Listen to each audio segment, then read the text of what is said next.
আসসালামু আলাইকুম ভাই, আপনারা ভালো আছেন? আপনারা আজকে দুবাইয়ের ইন্টারভিউ দেওয়ার জন্য আসছেন, তাই না? আচ্ছা, আপনারা আজকের ইন্টারভিউ দিবেন ট্রান্সগার্ড কোম্পানিতে। কিসের কোম্পানি? ট্রান্সগার্ড কোম্পানিতে আপনারা আজকে ইন্টারভিউ দেওয়ার জন্য আসছেন সবাই। আমাদের ইন্টারভিউর কিছু নিয়ম কানুন আছে, আপনাদেরকে বলবো, মন দিয়ে শুনবেন, ঠিক আছে? প্রথম নিয়ম কানুন হচ্ছে, ইন্টারভিউ দেওয়ার জন্য কোনো টাকা পয়সা লাগে না, এবং বর্তমানে দুবাইয়ের কোম্পানি ভিসা চালু আছে। আমরা কোম্পানি ভিসায় বেশ লোক পাঠাচ্ছি, এখনো নিয়মিত আমাদের লোক যাচ্ছে কোম্পানি ভিসায়। কোম্পানির নাম হচ্ছে ট্রান্সগার্ড কোম্পানি। আপনারা কোন কোম্পানিতে যাচ্ছেন? ট্রান্সগার্ড কোম্পানিতে আপনারা যাচ্ছেন। কোন কাজে যাচ্ছেন? Helper, general helper. কোন কাজে যাচ্ছেন? জেনারেল হেল্পার হিসেবে আপনারা যাচ্ছেন। বেসিক স্যালারি 800 দিরহাম, ওভারটাইম আলাদা, থাকা কোম্পানি, খাবার নিজের। বুঝতে পেরেছেন? আপনারা এই কাজে এই স্যালারিতে যেতে আগ্রহী? জোরে বলতে হবে, যেতে আগ্রহী? আপনারা যখন ইন্টারভিউ দিবেন, ইন্টারভিউ দেওয়ার পরে সিলেক্ট হবেন, সিলেক্ট হওয়ার পরে আপনাদেরকে ডেলিগেট পাসপোর্ট দিবে না। আপনারা যদি সিলেক্ট হওয়ার পর না যান, সেই ক্ষেত্রে আপনাদের ফুল টাকা জরিমানা দিতে হবে। আপনারা ইন্টারভিউ দেওয়ার আগে আপনাদেরকে জানাতে হবে আপনারা যাবেন না না যাবেন। যদি ইন্টারভিউ দিয়ে ফেলেন, দিয়ে ফেলানোর পরে তারপর কিন্তু আপনারা না যাওয়ার আর কোনো সুযোগ নাই। বুঝতে পেরেছেন? আপনারা ভিসার আগে 1 টাকাও দিচ্ছেন? আপনাদের কাছ থেকে কেউ টাকা চাইছে?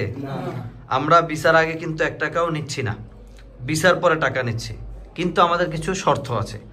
প্রথম শর্ত হচ্ছে, আমাদের 3 থেকে 4 মাস সময় দিতে হবে, এবং এই সময়ের মধ্যে আপনাদের আমরা ফ্লাইট দিব।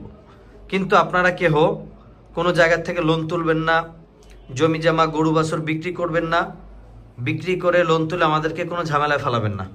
বুঝতে পেরেছেন? আপনাদের হাতে আমরা ভিসা দেব, ভিসা দেওয়ার পরে আপনার যা মন চায় তাই বিক্রি করবেন, বিক্রি করে তারপর আপনি চলে যাবেন। বুঝতে পেরেছেন সবাই?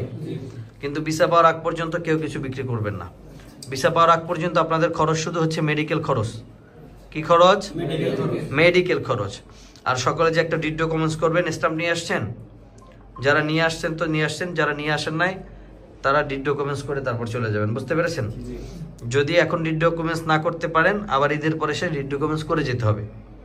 বিষয়টা বুঝছেন আপনারা? আপনারা কার লোক? সাইদ ভাইয়ের লোক? সাইদ ভাইয়ের লোক আপনারা, তাই না? ঠিক আছে, আমাদের আজকে হচ্ছে লাস্ট ইন্টারভিউ। ঈদের আগে আর কোনো ইন্টারভিউ হবে না, আবার আমাদের ইন্টারভিউ হবে ঈদের পরে। দুবার জন্য ঈদের পরে ইন্টারভিউ হবে, দুবার আগে, ঈদের আগে এখন যেগুলো আছে সব শুধু ফ্লাইট হবে। ঈদের পরে আমাদের আবার ইন্টারভিউ হবে। নতুন যারা আসে সবাই ঈদের পরে, আপনাদেরও যারা নতুন আসতে চায় তারা ঈদের পরে আসবে। ঈদের আগে আসার আর কোনো সুযোগ নাই। বুঝতে পেরেছেন? ঈদের আগে আসার আর কোনো সুযোগ নাই। আরো যারা নতুন আসতে চায় বলবেন ঈদের পরে। আমাদের আগামীকালকে থেকে কার্যক্রম অফ হয়ে যাবে। ঠিক আছে? বুঝতে পারছেন বিষয়টা? ঠিক আছে ভাই, বুঝলে তো ভালো। আরো যদি না বুঝেন, তারপরও বুঝে তারপর ইন্টারভিউ দেন। ইন্টারভিউ দেওয়ার পরে যে বলবেন যে পাসপোর্টটা দেন, পাসপোর্টটা পাঠাই দেন, বা এই সমস্যা হয়েছে, সেই সমস্যা কিন্তু আমরা মানবো না। আমরা কেন মানবো না? কারণ ডেলিগেট সমস্যা মানবে না। আপনি ইন্টারভিউ দেওয়ার আগে যত সমস্যা আপনার সবগুলো ভেঙে যেতে হবে। ইন্টারভিউ দেওয়ার পরে আর কোনো সমস্যা সমাধান হবে না। বুঝতে পেরেছেন? ঠিক আছে ভাই, হ্যাঁ।